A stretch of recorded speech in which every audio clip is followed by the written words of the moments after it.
आपके जीवन में भी कई बार ऐसा क्षण आया होगा जिसमें आपने सोचा होगा कि काश मैं इस व्यक्ति से ऐसा बात नहीं करता तो अच्छा रहता, मैंने बेकार में उस व्यक्ति को ये बातें बोल दी। आपके भी जीवन में ऐसा बहुत सारे समय आए होंगे जब आप किसी व्यक्ति से बात करने के बाद काफ़ी पछतावा महसूस किया होगा, क्योंकि वह व्यक्ति आपकी बातों को सही तरीके से नहीं समझा, जिस कारण से वो व्यक्ति आपसे नाराज हो गया होगा। तो आज मैं आपको इन्हीं चीज़ों के बारे में आपको बताने जा रहा हूँ कि किस व्यक्ति से कौन सी बात करना चाहिए और किस व्यक्ति से कौन सी बात नहीं करना चाहिए। और जो बातें अभी मैं आपको बताने जा रहा हूँ वो रामचरितमानस से लिया गया है, और रामचरितमानस में ये पहले से ही वर्णित है किस व्यक्ति से कौन सी बातें करना चाहिए और किस व्यक्ति से कौन सी बातें नहीं करना चाहिए। ये है ज्ञान की बात यूट्यूब चैनल।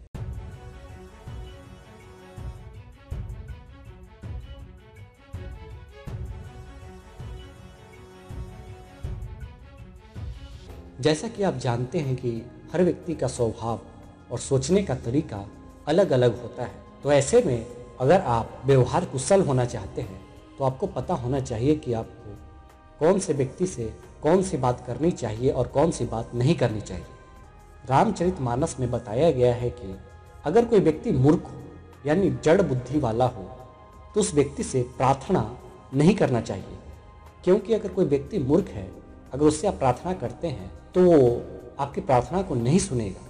तो रामचरितमानस में ऐसा बताया गया है कि अगर कोई व्यक्ति मूर्ख है तो उससे प्रार्थना करके नहीं बल्कि उसको डराकर धमकाकर उससे आप अपना काम करा सकते हैं। दूसरी बात जो रामचरितमानस में बताया गया है वो यह है कि कंजूस से कभी भी दान की बात नहीं करना चाहिए। अगर किसी व्यक्ति का स्वभाव कंजूस वाला है तो स्वाभाविक है कि वह धन का लोभी होगा। अगर कोई व्यक्ति धन का लोभी है तो उससे आप दान की बात कैसे कर सकते हैं। अगर किसी कंजूस व्यक्ति से आप दान की बात करेंगे तो उससे आपका ही समय बर्बाद होगा, इसलिए कंजूस व्यक्ति से दान की बात नहीं करना चाहिए। तीसरा, कुटिल के साथ कभी प्रेम से बात नहीं करना चाहिए। अगर कोई व्यक्ति बहुत ज़्यादा कुटिल है, अगर उसका स्वभाव कुटिल वाला है तो वह व्यक्ति प्रेम के लायक नहीं होता है। कुटिल स्वभाव का व्यक्ति जो है वो बेईमान होता है, भरोसेमंद नहीं होता है। अगर उससे आप प्रेम की बात करेंगे तो उससे आपको सिर्फ धोखा ही मिलेगा। चौथी चीज़ जो है, लोभी व्यक्ति से कभी वैराग्य की बात नहीं करना चाहिए, क्योंकि जो लोभी व्यक्ति होते हैं उनका सारा ध्यान जो है, उनका सारा मन जो है वह धन में ही लगा रहता है।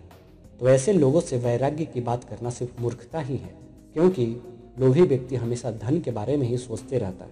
पांचवा, कामी व्यक्ति यानी कामुक व्यक्ति से भगवान की बात नहीं करना चाहिए। जो व्यक्ति के मन में काम भावना बहुत ज़्यादा हो और वह उसका मन और दिमाग वासना से भरी हुई हो तो उस व्यक्ति से आप भगवान की बात करेंगे तो यह सिर्फ एक समय की बर्बादी ही है, क्योंकि वह व्यक्ति आपका बात नहीं सुनेगा। क्योंकि जो व्यक्ति कामी होता है वह रिश्तों की और उम्र की मर्यादा को भी भुला देते हैं, तो ऐसे व्यक्ति से भगवान और धर्म की बात आप नहीं कर सकते। छठी बात जो है, क्रोधी से शांति की बात। अगर कोई व्यक्ति क्रोध में हो तो उसे शांति की बात करना व्यर्थ है, क्योंकि क्रोध के आवेश में वह व्यक्ति बुरी और अच्छी बातों में भेद नहीं कर सकता। तो अभी मैंने आपको जो बताया बहुत ही महत्वपूर्ण बातें थी। इससे आपको व्यवहार कुशल होने में आपको मदद मिलेगा, और किन लोगों से कैसी बातें करनी चाहिए और किन लोगों से कैसी बातें नहीं करनी चाहिए ये जानना बहुत ज़्यादा ज़रूरी है, क्योंकि अगर आप इन बातों को नहीं जानेंगे तो आप अपना ही समय व्यर्थ कर सकते हैं और अपना ही नुकसान पहुंचा सकते हैं। तो रामचरितमानस में इन बातों को बताया गया है कि इन लोगों से ऐसी बातें नहीं करना चाहिए, तो आप इन बातों का ज़रूर ध्यान रखें। ये है ज्ञान की बात यूट्यूब चैनल। अगर आप इसी तरह की ज्ञानवर्धक जानकारियाँ जानना चाहते हैं तो आप इस चैनल को ज़रूर सब्सक्राइब करें।